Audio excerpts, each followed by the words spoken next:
नमस्कार, आप देख रहे हैं न्यूज नेशन 81 और मैं हूं आपके साथ मानवी ठाकुर। चलिए रुख कर लेते हैं देश दुनिया की बड़ी खबरों की ओर। खबर मध्य प्रदेश के मंडला से है, जहां गणतंत्र पार्टी के प्रदेश अध्यक्ष ने कहा कि कान्हा नेशनल पार्क में जो घटना हुई थी, जिसमें पुलिस के द्वारा जो बैगा आदिवासी की हत्या की गई, इसके विरोध में आज गोंडवाना गणतंत्र पार्टी एक दिवस धरना प्रदर्शन किया गया और जो पीड़ित परिवार को 10 लाख का चेक दिया गया, उसे 5 करोड़ की मांग की गई और एक व्यक्ति को नौकरी की मांग, साथ ही उसके बच्चों को पढ़ाई लिखाई की जिम्मेदारी ले, क्योंकि ये मुठभेड़ नहीं हत्या है। मंडला से संवाददाता टीकाराम चौधरी की रिपोर्ट। क्या प्रमुख मांग है? हम लोगों की प्रमुख मांग एक पहले भी प्रेस वार्ता की गई थी हमारे द्वारा कि जो घटना हुई वो उसको इंगित करता है कि वो फर्जी मुठभेड़ है, क्योंकि जो 10 लाख शासन ने दिया है तो वो किस कारण से दिया? अगर वो नक्सली हो तो वो तो अपराधी की श्रेणी में आता है, तो उसको 10 लाख का मुआवजा नहीं देना चाहिए। और उसके साथ साथ जब आईजी साहब का जो बयान आया था फर्स्ट डे जब एनकाउंटर की खबर मिली, तो वो भी मीडिया के माध्यम से ये बताया गया कि एनकाउंटर हुआ और एक नक्सली मारा गया है, लेकिन दूसरे ही दिन वो नक्सली नहीं निकला और दो और उसी गांव के लोगों को पकड़कर समर्थक करके उनको भी अभी तक अंदर कर दिया गया। जब कोई वहां नक्सली मिला नहीं तो उनको कोई अपराध की श्रेणी में कैसे किया जा सकता? आज 15 दिन की घटना हो गई, उनकी कोई अभी तक जानकारी नहीं है। आज हमने पूछा यहाँ पर प्रशासन से, तो वो इधर उधर जानकारी लेकर ये बता रहे हैं कि कोई धारा लगाई गई है, जबकि मेरे सामने उस दिन मैं थाना में खुद उपस्थित था, उसके परिजन आए और उनको कोई जानकारी नहीं दी। तो मैंने टेलीफोनिक माध्यम से एसपी साहब उनको एडिशनल को लगाया, तो ये जाकर बोले कि जमानत हो जाएगी, अभी तक वो भी नहीं हुआ। तो इसका क्या कारण? तो यही सब उसी के कारण हम आज धरना प्रदर्शन किए और सभी मांगों को जो हमारे राष्ट्रीय सदस्यता प्रभारी जी जो अभी बताए हैं उसी को दिया गया है। Thank you. जी की जो पुलिस फोर्स द्वारा हत्या की गई है, उस हत्या के विरोध में गोंडवाना गणतंत्र पार्टी ने एक दिवसीय धरना दिया और जुलूस निकालकर यहाँ पर जिला प्रशासन को, राज्यपाल को संबोधित एक ज्ञापन सौंपा है। उस ज्ञापन में हमने इस हत्या के लिए जो जिम्मेदार अधिकारी हैं, चाहे वो मंडला एसपी हो, चाहे आईजी हो, चाहे हॉकपुर के कमांडेंट हो अथवा अन्य कोई जिम्मेदार अधिकारी है, उन सब के विरुद्ध हत्या का मुकदमा पंजीकृत करने की मांग किया है।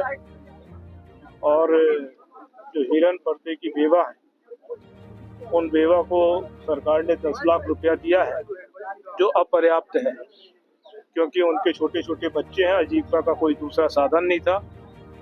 हिरन पर्दे जी ही मेहनत मजदूरी करके उस परिवार का भरण पोषण करते थे। इसलिए हमने मांग किया है कि 5 करोड़ रुपया कम से कम उनको मुआवजा दिया जाए। साथ ही हमने ये भी मांग किया है कि जो प्रशासन है वो एक साजिश के तहत इस पूरे क्षेत्र में नक्सली गतिविधियां हैं ऐसा प्रचारित करना चाहता है और इसके आधार पर जो जनजातीय समाज है, आदिवासी समाज है, उसको डराना धमकाना चाहता है, जिससे कि वो रिजर्व एरिया जो है उससे विस्थापित हो। और साथ ही साथ यहाँ पर जो कान्हा किसली नेशनल पार्क है, उसके माध्यम से जो टूरिज्म होता था, उस टूरिज्म के माध्यम से जो यहाँ के लोगों को काम करने का अवसर मिलता था, रोजगार मिलता था, वो भी प्रभावित होगा। और प्रशासन की मंशा है कि एक बार ये टूरिज्म प्रभावित हो जाए तो हमको इससे नेशनल पार्क को डीनोटिफाइड करने का अवसर मिल जाए और डीनोटिफाइड करके यहाँ पर जो व्यापक खनिज साधन है उनको हम प्रधानमंत्री नरेंद्र मोदी जी के मित्रों को सौंप सके और उसका वो शोषण कर सके। ये प्रमुख 3 मांगे थी हमने प्रशासन को सौंपा है। उन्होंने हमको आश्वस्त किया है कि हम माननीय राज्यपाल महोदय को भेजेंगे। हमने एक मांग ये भी किया है कि 2 जो वन कर्मी है उनको गिरफ्तार किया है और अभी तक उनकी जानकारी नहीं है, तो उसको जानकारी हमको ये दिया है कि UAPA की जो धारा है और उस के तहत उनकी गिरफ्तारी की गई है और उनके लिए आगे क्या हो सकता है हम विधि विशेषज्ञों से चर्चा कर उनकी रिहाई के उपाय करेंगे। और साथ में ही जो हमारे मऊगंज की घटना, मऊगंज में भी जो कोल आदिवासियों के साथ अत्याचार हुआ है और वहाँ पर जो दुर्भाग्यपूर्ण घटनाएं हुई है, बड़े पैमाने पर कोल आदिवासियों को गिरफ्तार कर रहा है पुलिस प्रशासन, उसकी भी आवाज़ यहाँ पर मंडला के साथियों ने उठाई है। और मऊगंज के कोल भाइयों को भी ये आश्वस्त किया है कि यहाँ के आदिवासी उनके साथ भी हैं और उनके लिए भी लड़ाई हम लोग लड़ेंगे। नेशनल पार्क जिस तरीके से गतिविधि चल रही है, क्योंकि यहाँ पर एक लंबे समय से कोई नक्सली गतिविधि दिखाई नहीं दिया और एकाएक हिरन फरते जी की हत्या करके ये दिखाने का प्रयास किया जा रहा है कि मंडला डिस्टर्ब एरिया है, नक्सलवाद से प्रभावित क्षेत्र है। इसके दो ही कारण हो सकते हैं कि जो नक्सलवाद से प्रभावित क्षेत्र है उसको केंद्र सरकार की तरफ से भारी इमदाद मिलती है, काफ़ी पैसा आता है और उस पैसे को भ्रष्टाचार के माध्यम से जिला प्रशासन और पुलिस प्रशासन को डकारने का मौका मिलता है। तो चूंकि कोई घटना नहीं हुई तो धीरे धीरे ये खतरा था कि ये नक्सलवाद की सूची से बाहर हो जाएगा क्षेत्र।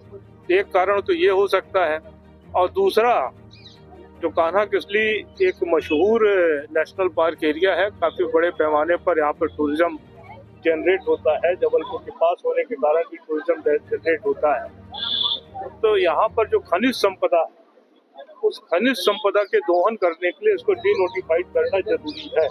जब तक ये डीनोटिफाइड नहीं होगा तब तक इसकी खनिज संपदा का दोहन नहीं किया जा सकता है। और हमने देखा है, क्योंकि मैं सीधी का रहने वाला हूँ, तो सीधी सिंगरौली क्षेत्र जो है खनिज उत्खनन के लिए मशहूर है और वहाँ पर बड़े पैमाने पर अडानी साहब आए हैं, अंबानी साहब आए हैं, बड़े तेजी से काम चल रहा है, कोयला खदानों का काम चल रहा है, गैस का काम चल रहा है और बड़े तेजी से वहाँ पर उत्खनन के माध्यम से खनिज संपदा का दोहन हो रहा है। और हर जगह जो मोदी जी हैं आगे बढ़कर अडानी जी को डिफेंड कर रहे हैं, आगे बढ़कर अडानी जी को सारी चीज़ें सौंप रहे हैं। एयरपोर्ट सौंपे उन्होंने जो शिपिंग के बड़े बड़े जो यार्ड है, बंदरगाह है, उनको सौंप दिया है और सारी सुविधाएं जो सौंपते चले जा रहे हैं प्राइवेटाइजेशन के नाम पर। इसलिए कोई आश्चर्य नहीं है कि कान्हा किसली के भी क्षेत्र को डिनोटिफाइड करके यहाँ के जनजाति भाइयों को विस्थापित करके ये क्षेत्र भी बड़े बड़े पूंजीपतियों को सौंपते हैं।